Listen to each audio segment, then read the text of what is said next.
Hello and welcome to the MIT Open Documentary Lab Talks. I'm Sarah Wallison, I'm the director of the lab, and today we have the team behind The Future is Present. It's a collaborative performance laboratory that amplifies the life-affirming demands of Black and Indigenous activists and brings them together with adult movement leaders, artists, and researchers. The lab is actually an outgrowth of the project Casting the Vote, which was a performance, a conversation, a dinner to engage youth around the history of voting rights. And the project was also partly incubated at our lab because one of the speakers, June Cross, was a fellow with us, and it's wonderful to have her back. A little bit about the speakers. They have long and illustrious bios, and you can read about them in the talk description and on our website, but I did want to say a few words. Charlotte Brathwaite is a genre-defying artist that illuminates the dreams and realities of marginalized people and untold, overlooked stories. She's also a professor here at MIT in the Music and Theater Arts Department. June Cross is a writer and a documentary producer who covers the intersection of poverty, race, and politics. And she's a professor at the Graduate School of Journalism at Columbia, and where she runs the documentary program. Sundar Ganglani is an interdisciplinary and collaborative artist with a particular focus on the social dimensions of contemporary performance. Last but not least is Justin Hitz. He's a multidisciplinary artist and a Drama Desk nominated composer who uses music and sound to investigate identity and value. And before I hand it over to them, I just want to remind people to put their questions in the Q&A section and to use the raise hand icon so we can call in a few of you. And without further ado, over to the team behind The Future is Present. Thank you. Where's Mabel? I'm sorry. I thought You're good. just thought I heard my cat in the closet, and I was just going to double check she was okay. You're good. We're gonna start with the quick invitational video, right? Yeah. I'll screen share that.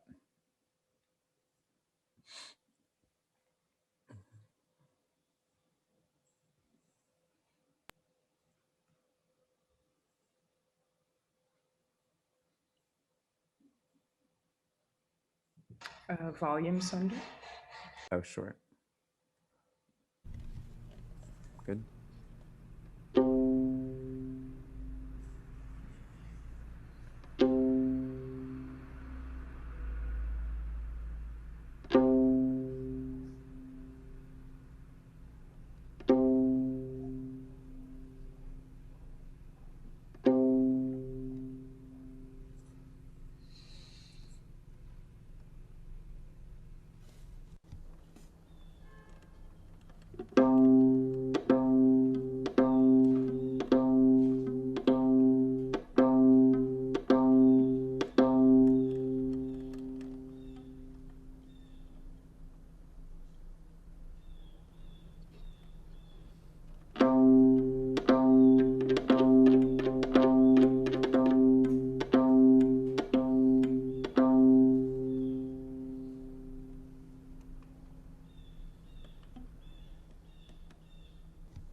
Okay, June, it's all you.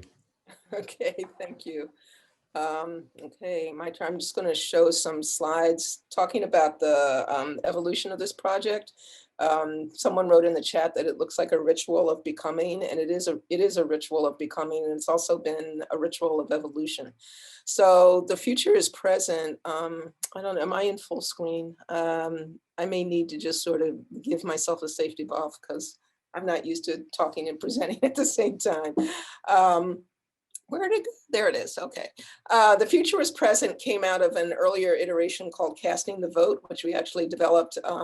Charlotte, Sunder, Janani, and Justin and I all developed at MIT. I was digging through my files. It was like 2 years ago. It's so crazy that we just did this then. Casting the Vote was, as Sarah explained a meal and a conversation that explored deeply what is your relationship to democracy. And we invited 40 guests. We served a meal. We had a special guest.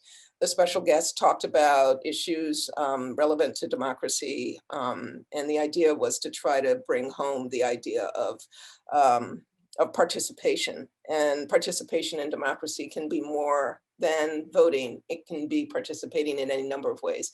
And at the end of it, you see all these Post-its back here on the wall. There were people presented ideas about what they wanted to, what they saw themselves doing, or what they, it was really a list of demands. And the questions and the Post-its, when we ended up, this is another iteration of it that was at La Mama last year. We suddenly found ourselves in 2020 with no way to present anything. Our tables were empty. We could not talk to each other. What are we going to do? So one of the things that we picked up from were the Post-its themselves and this I Want song. I skipped over it by accident. Hold on, that's a slide from, I just jumped. This is why I don't like presentation mode. Hold on, boop. I want. Does anybody else have it up? Because it just, hold on, let me. It when I'm- looks like it might be that casting Vimeo. on that tab. I'm sorry, it might be the which. There's a tab you have that says casting. I have Up many top. faces Got I it. know, I think that's it. Yeah. I'm sorry, many folks. ancestors, Hold on, let many me just stop. legacies. I don't know why you don't Stop. like them. They made me do presentation mode. I Hate didn't want to do is it. such a static. Hold place. hold on. I'm sorry. I've got Cool. multiple things You only going get on to sit here. I in- cannot. But I can't change those things. I can't do those things, Mama. Hold on. I'm sorry. Let me go back here. All right, the I Want song, casting. All right, here it is. All right, so I apologize. So the I Want song was part of the performance from 2 years ago. Let me make this faster.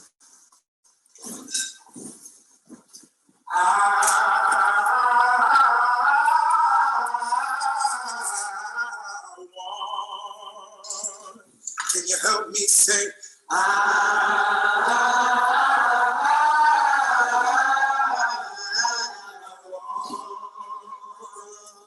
Help me sing.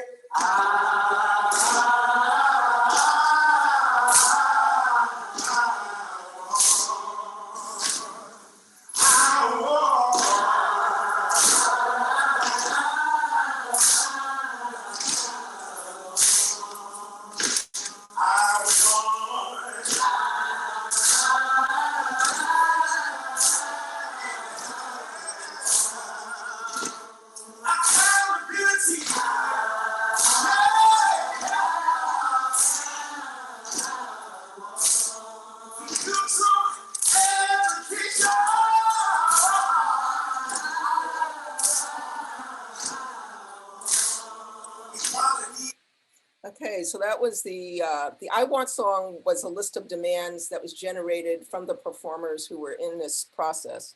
And we took our cue from them and thought, what would happen if we turned over the entire process of creating demands to the youth who were working with us and stepped back as artists and allowed the youth to come to the forefront. So this is one of our very early on, we met, we talked about music that had inspired us and gave us power.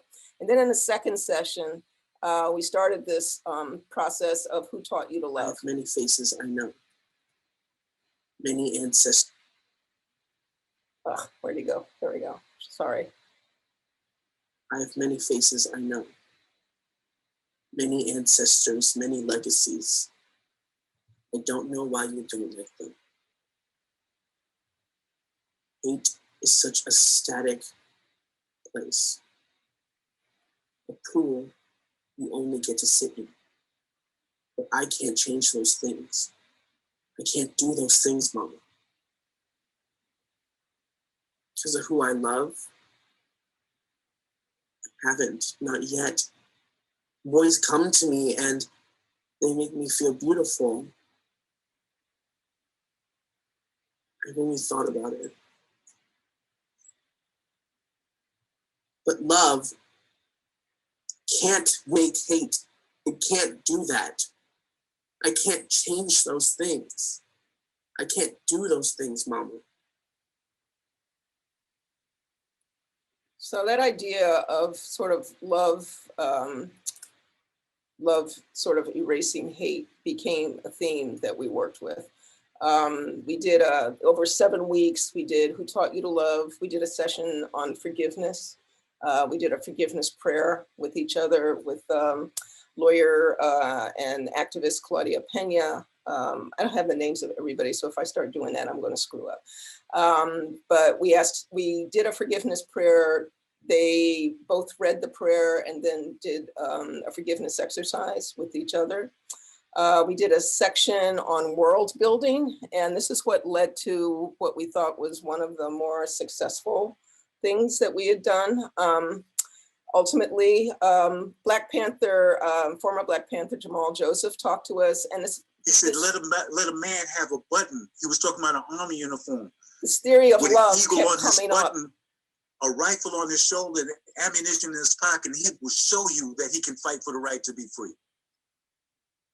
I'm making these connections because it's so interesting to see that how powerful we have been, but also sad that it hasn't changed yet.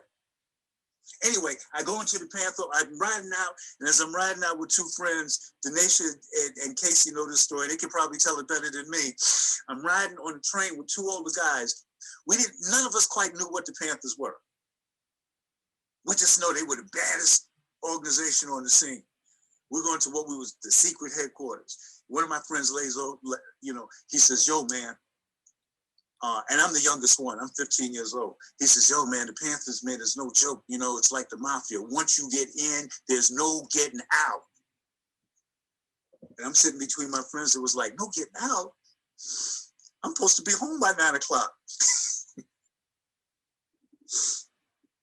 My other boy leans over, he's like, man, you got to prove yourself to be a Panther, man. You're going to have to kill a white dude. And I was like, kill somebody? I'm in the church choir. But I couldn't be a punk in front of my boys. My other friend leans over, he says, nah, man, you ain't got to kill a white dude. I was like, oh, man, thank God I ain't got to kill a white dude. So Jamal goes on to tell a story about not only does he not have to kill a white dude, but when he enters the Panther headquarters, there's a big sign that says, you cannot be a revolutionary until you learn how to love. So this idea of love kept coming through on everything that we were doing. And so we picked it up. Actually, the team picked it up. I was off working on another story. And they came up, and I'm going to because I feel like I've gone too long between my technical screw-ups. We got enthralled with this idea of creating a future, and we documented our sessions. And we asked the youth cohort, who were actually members of the original cast that we had worked with, to talk to the BARD cohort and to create a future. And we imagined ourselves in the year 5000 and talked about what did we want to have our descendants to have access to. And we had an artist actually document our conversation in real time and create a work of art. This is the whole work. You'll hear more about it later. And so this was sort of the final document from the youth cohort that we had worked with at La Mama.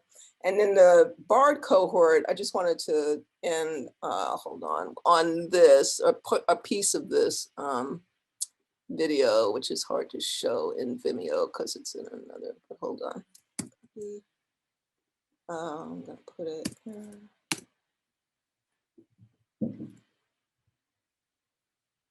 Who taught you how to love? What is love? I don't know what love is. I'm still learning.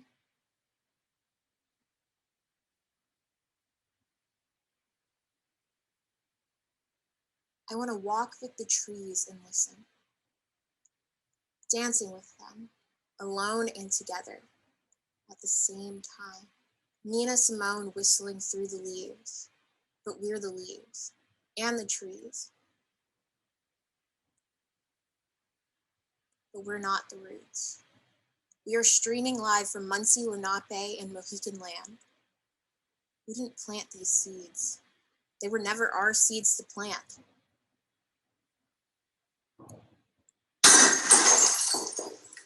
Black women in general are constantly teaching me how to love. I'm showing myself constantly.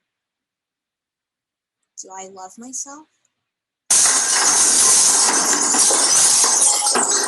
Do I feel free?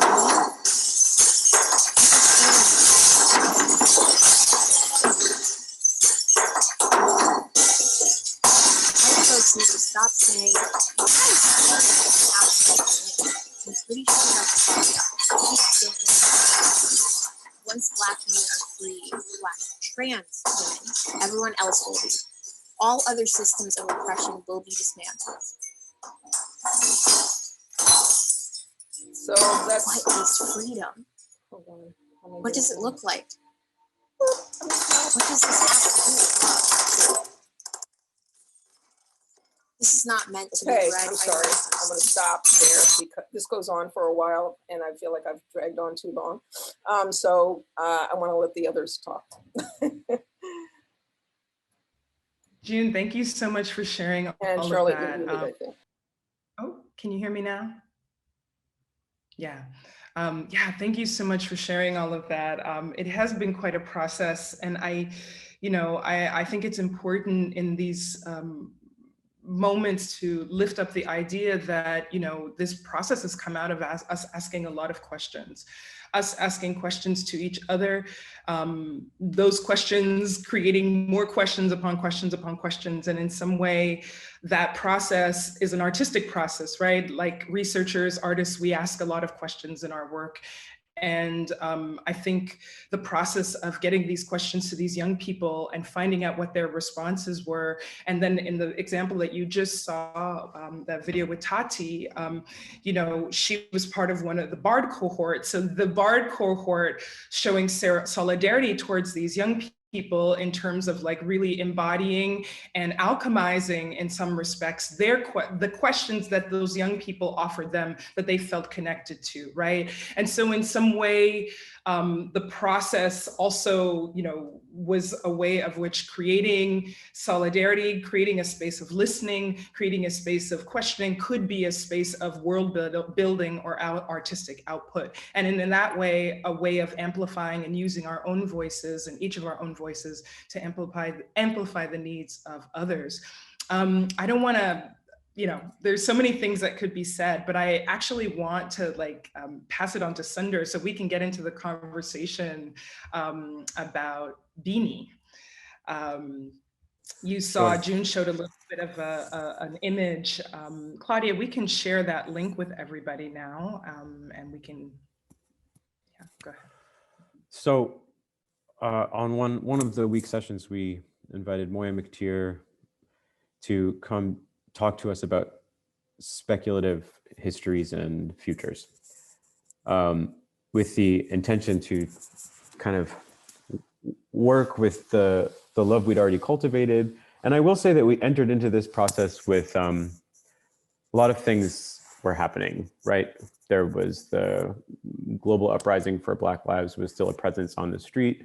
Everybody was getting used to stay-at-home orders. It was the first time these young people were dealing with school on their laptops in the midst of the claustrophobia of their often small apartments with their families, and the build-up to the election. So the space we created and the election itself, the space we created became a kind of sanctuary, a kind of refuge for everybody involved, including us.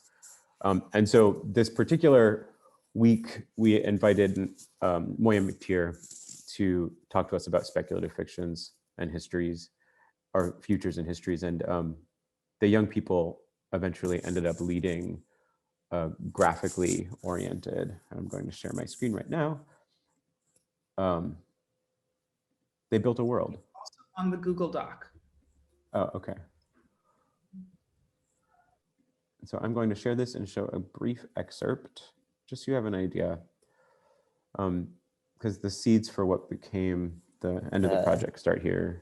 Ship controls back to Sundar to move us into our first couple questions.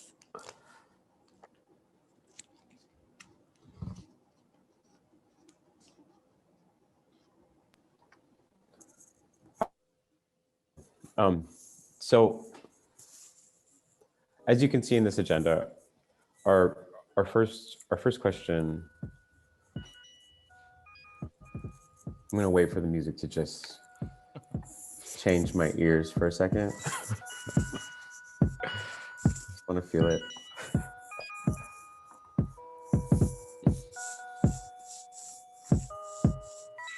So it's the year 5000.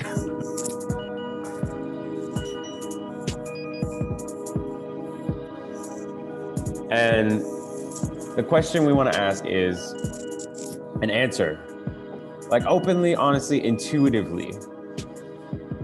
Or what are some things we want our descendants living 1,000 to have access to?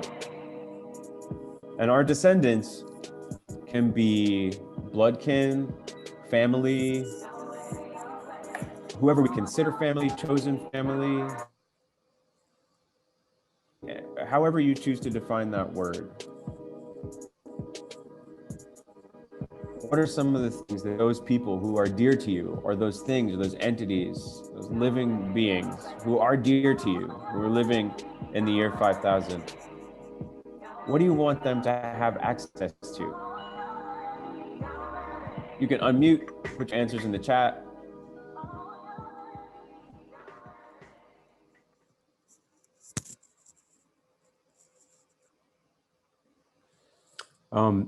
Can you still hear me? Yeah, so I'm just going to fast forward and show you how this document started to build out. You can catch snippets of it, but the young people led an incredibly dense, beautiful conversation on what the world could look like, should look like, what it would mean to love in the future, and how people engage in love. They were they built the contours of a system of mutual aid and caretaking that feels sustainable. Imagine that. And so I'll just let you peruse this long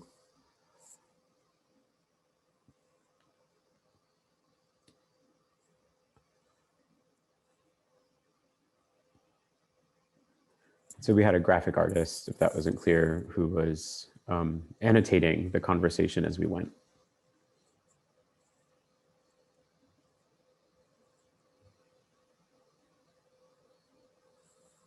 One of my favorite pieces actually was June's interruption somewhere in the middle about whether or not the builders of the pyramids could have imagined a cell phone.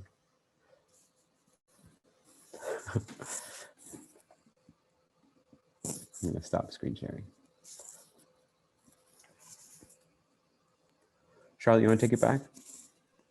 Sure. So you all have, Claudia shared in the chat, a Google Doc, which you should all have access to. And Beanie, who is our character, the entity that the youth created to live in this, that they're creating this future world for, has 7 friends. And you'll see there helping mentality, connecting people, empathy, perseverance, safety, truth, understanding. So our question to you now, as we're like in the midst of cooking this project, we're continuing to think about what's the next stage for getting these demands, this world amplified and out into the world. We'd like to ask you, who would be your 8th friend? You'll see that on the 2nd page, there are some bullet points. So if, I don't know, Justin, if you have like 1.5 minutes of writing music, maybe folks could think about who your 8th friend might be for Beanie in this new world. Thank you.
Okay, so that was actually Joe Henderson and Alice Coltrane, a tune called Earth, which is part of their Elements album. I think it's called Seven Elements, The Elements. And that's from a playlist that we kind of compiled along the way through the process with the young people, and then with myself, of course. If you look at the playlist, there's a lot of like 70s jazz in there that kind of reminded me of world building, particularly that album. You deal with the stuff that the earth is made of. But as you can see from the beanie exercise, we kind of took the task of creating demands along the way. Step by step, it became more poetic. And so for us, what the youth generated was not only just a list of statements or things that they wanted or things that they needed, but they presented us with questions and ideas and things that were pretty universal. And at the end of the day, it was part of our goal was to kind of prepare them to think universally and think about what a demand might look like. And so we ended this process with poetry, we ended it with images, we ended it with a conversation that's still happening between the transcription of what the youth cohort talked about and through the films, and between that and the films that the BARD cohort has been creating. So that is kind of how the future is present works.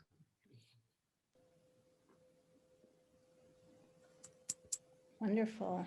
That's such a great process. And I understand that it's a process you're trying to continue and you want to share with others. Is that the case? And how else have you been incorporating this into what else you do, other works or other iterations of this?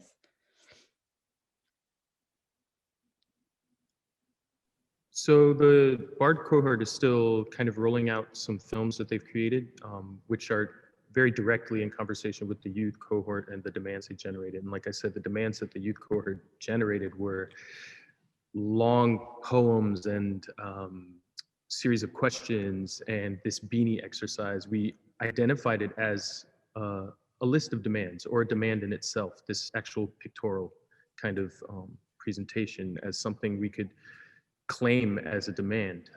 And so 7 lovely friends, as we called them, the 7 friends that Beanie had, that they created, are kind of the most wrapped up kind of version of the demands that they made. And our hope is that that becomes something that is so flexible but transportable and shareable that people can engage with this question about an 8th friend, or even merely reiterate the 7 friends by sharing it through email or by writing them on a sidewalk in chalk.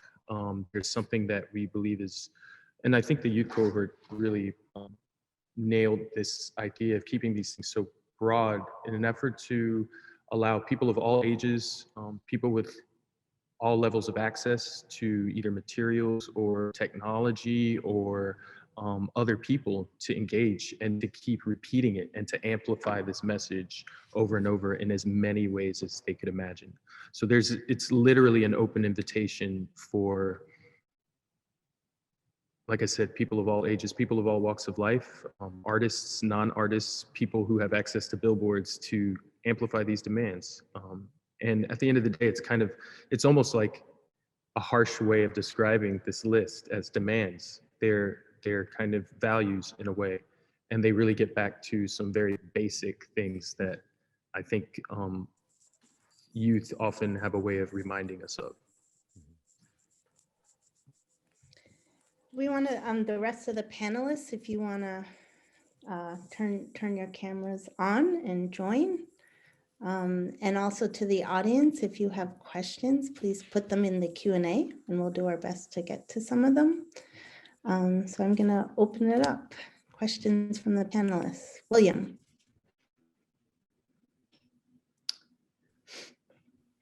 Thanks so much. It's really moving and inspiring. And I guess what strikes me, my entry point here is documentary, and this strikes me as an incredible, has the potential to be an archive of aspiration. And the question would be how to aggregate or accrete or make sure that, because I imagine aspiration changes across time and space, probably changes across generation.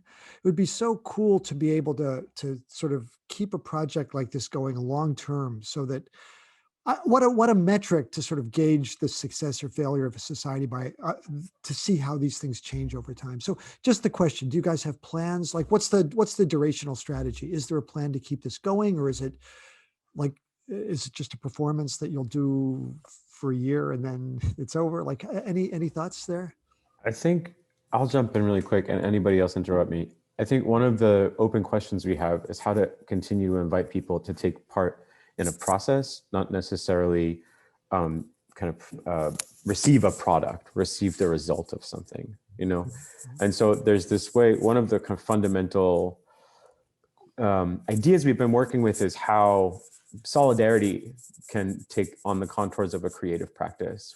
So to clarify a little bit, there were two groups. There was the youth cohort and then the BARD cohort, and they didn't actually intersect, but the BARD cohort listened to all of the sessions that the youth cohort are having with invited guests, the Beanie session and all that stuff.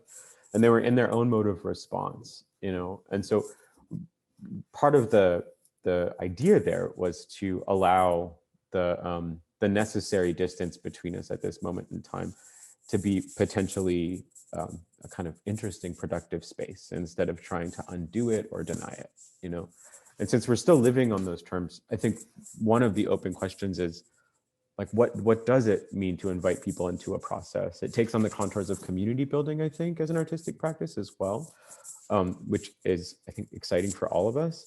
And I think also this is inevitably because we ended up building very deep and intentional, intimate relations with all these people, that there's no kind of closing night, if that makes sense. It's kind of an ongoing rehearsal process.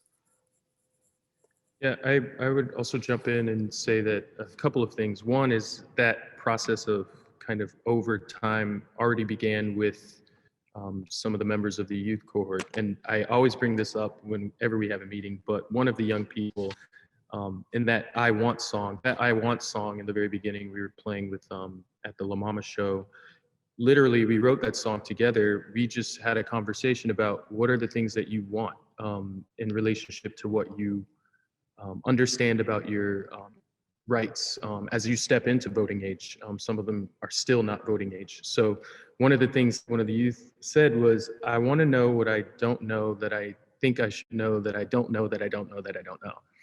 And that 2 years later, I was almost going to say a year later, because I always say last year, meaning 2019.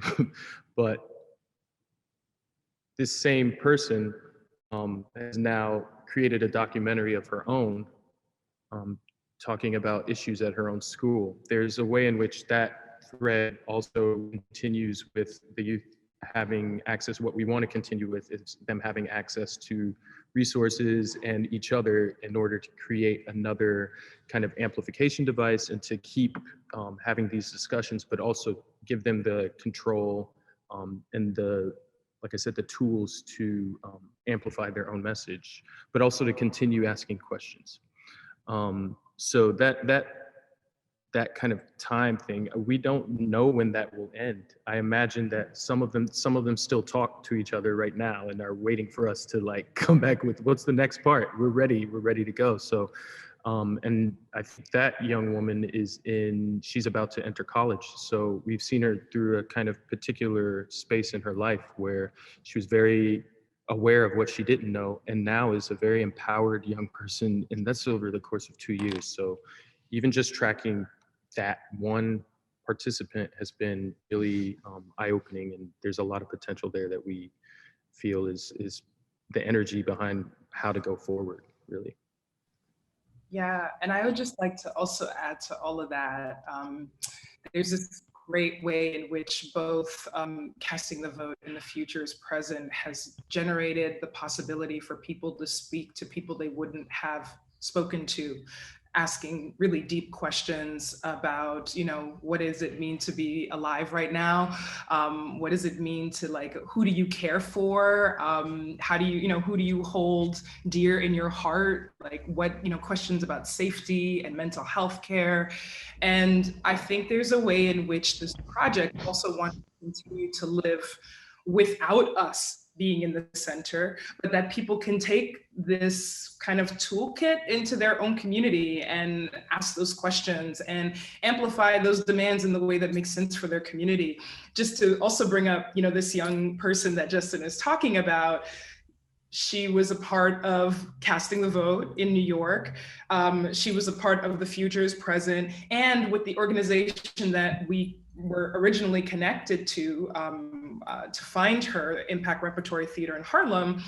Impact also used these tools to create their own town hall for their own community around the election. They also created a performance in Harlem to get the word out about people voting.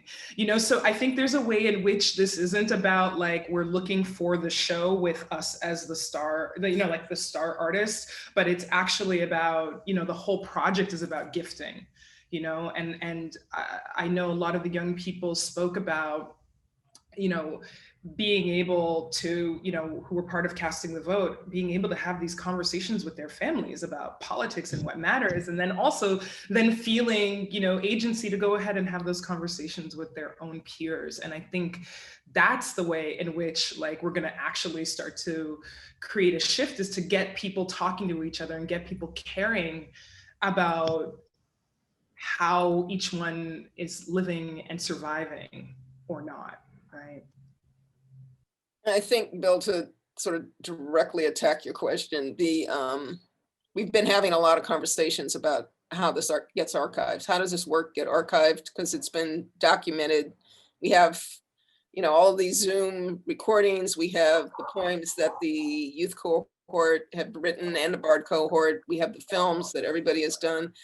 And so there's a book, the possibility of a book is on the table, an interactive website is on the table, a deck of cards sort of that you could play as a game, or some kind of actual board game itself. So we have like 5 or 6 ideas floating around, and we haven't settled on one.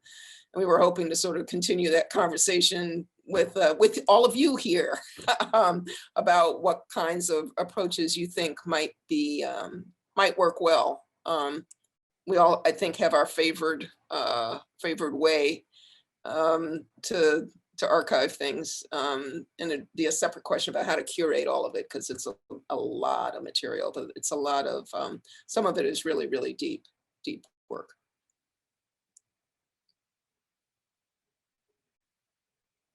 I just wanted to jump in with a question to follow up. This presentation was great, and I love how you guys are getting youth to feel empowered to just understand the importance of their voice and their ideas. I'm curious if in terms of engaging in the future, if you've thought about using a platform that they're already using, like maybe making an Instagram page where they can curate the content, or TikTok, or something that they're already immersed in, and they can just begin even compiling what you already have, and then just start using it as like a living archive that's in their language, where they can, whether it's Snapchat or TikTok or whatever, whatever the newest thing is. I think that could be a possibility as well.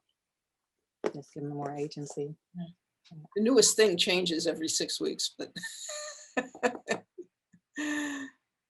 I mean, fun fact is, like, when the process came to an end, the next thing that the youth told us we should do is all play Among Us together, like indefinitely, until we can be back in each other's presence.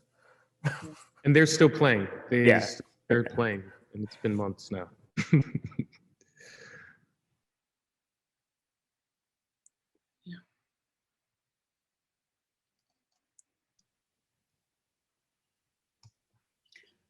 Hi, I loved whoever mentioned the comparing the, part of this to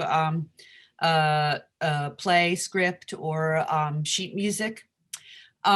This idea of what you might create that could get kind of performed and interpreted, in different sites and, different sites of performance and with different groups and different audiences and different co-creators. And I just wondered what your thoughts might be about that.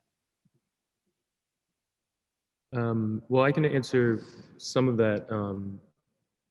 I think the youth actually, right before we really ended our sessions, we started brainstorming, they started brainstorming different ways they would want to kind of utilize what the process as a score.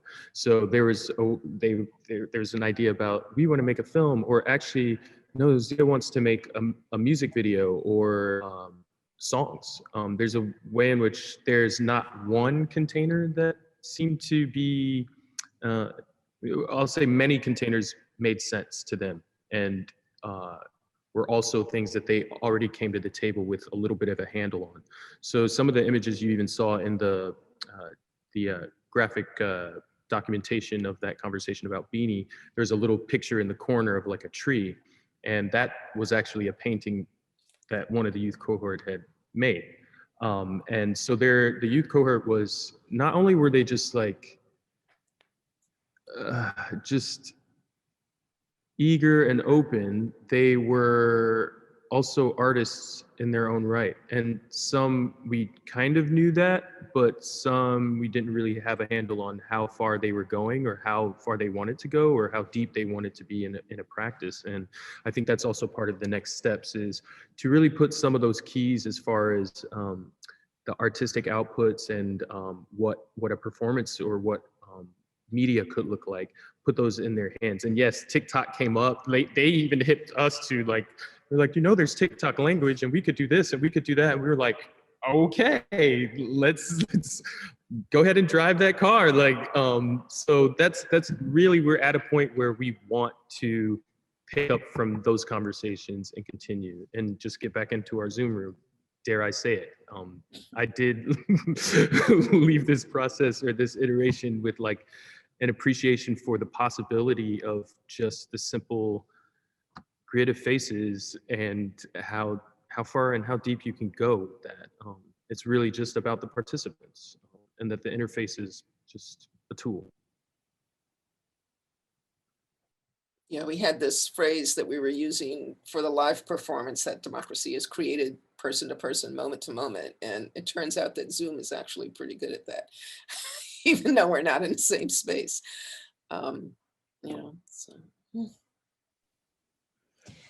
Remember, the audience, if you have questions, please put them in the Q&A. We'd love to hear from you.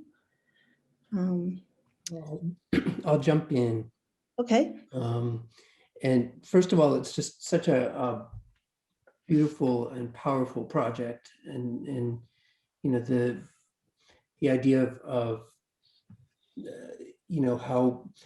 how much possibility this kind of work has for community building.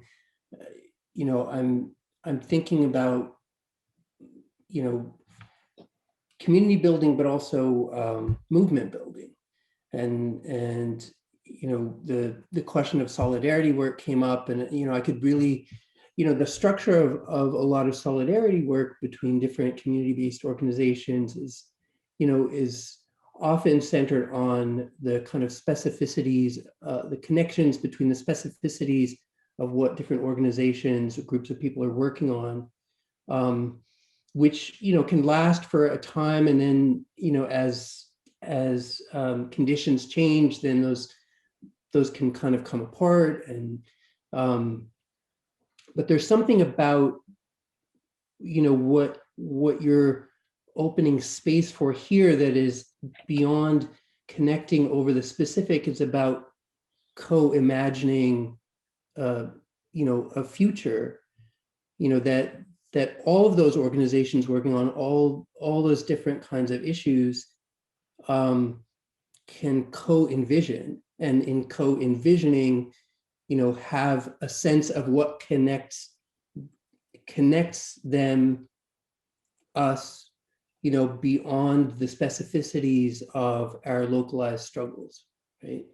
So that, I see this as this, opportunity for, at this particular historical moment where so much is shifting, and there feels like, amidst all of the difficulty, a sense of new possibility, that this is the kind of work that is so crucial, because it's in seeing how common our dreams are for the future that we realize how connected we are, right?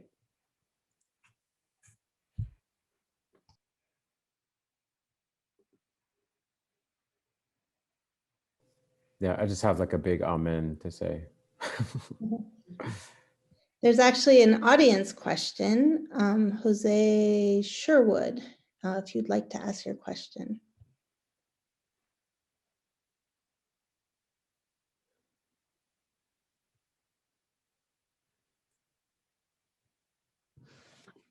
You're muted, Jose. Hey, I'm sorry. I don't think I sent a question as such. Apologies, but thank you so much as well. What question did I ask? Oh, I was your hand was up. Never mind. We do have a question. Anyway, thank you so much for everyone. I'm cooking right now and just having the best time ever. That's good. I like that. That's very apropos of their work, eating, having dinner, cooking while you're thinking. We do have a question from Rachel Ginsburg. Rachel, do you want to ask your question?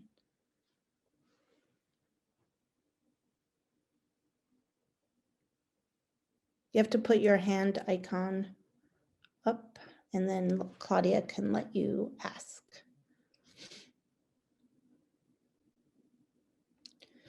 Well, I can read it. We can go back to that. Yes. Hi. So I don't know that I'm on camera. I don't see controls, but that is okay. I was not expecting to be on camera today. Your picture is there. You look great. I love the glasses. Well, hello. You're over here, so I'm gonna look here. So you're not looking inside of my head. Well, first of all, thank you so much for sharing the project. It's super inspiring.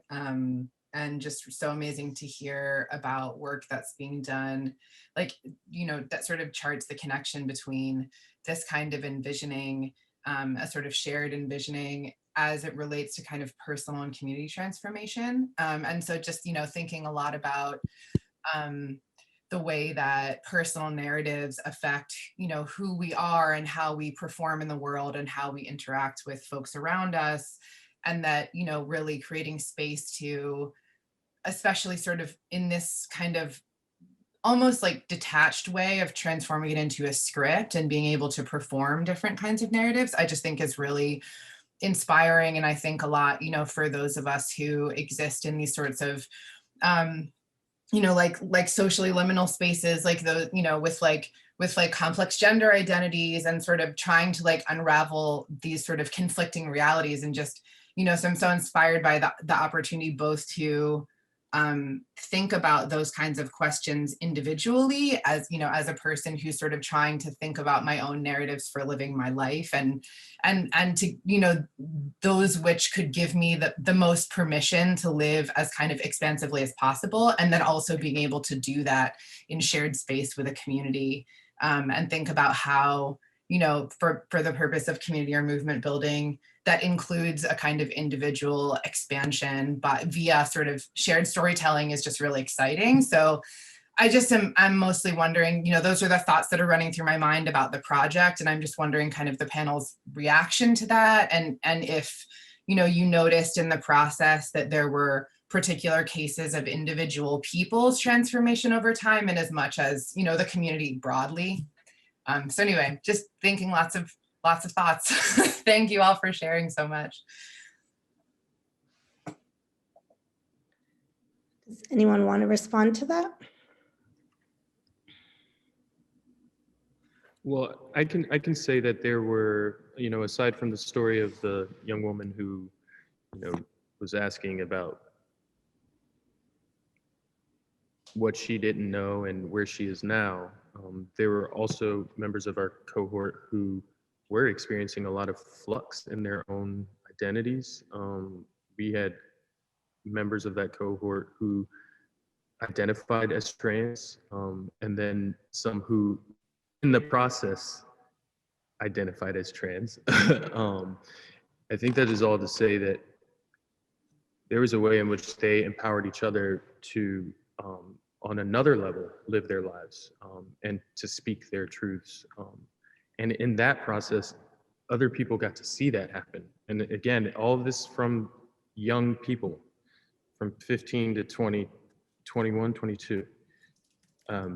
Setting a stage, setting an example, just living their own truths and empowering each other to not only investigate this political landscape and these moments and kind of even go to bat for people's rights who they don't know need those rights, or people's rights who already have those rights, or people like, you know, I don't know your story, but you're a grown person, I'm assuming, who is now like experiencing something just based on this sliver of this story.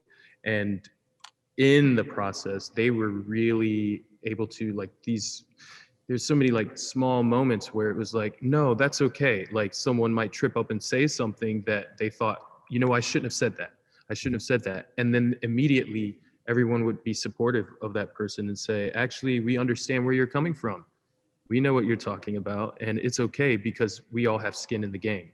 And that was like a big thing, was not necessarily having to have things in common in order to recognize that that we all rely on each other, that we depend on each other, or that we could empower each other. Again, from young Black and Indigenous people, trans people, people who are, you know, I don't even have to say it. You know what I mean? So, yeah. Well, thank you. We are out of time, so we're going to have to go now, but thank you so much. This is so inspiring. And I think I can say that people should get a hold of you if they want to try to do this work. That's something you're thinking about. So do get in touch. And thank you again. It's really super amazing work. So thank you. And thank you to the audience and the panelists. We'll be back next week at the same time and hope to see you then. All right, goodbye.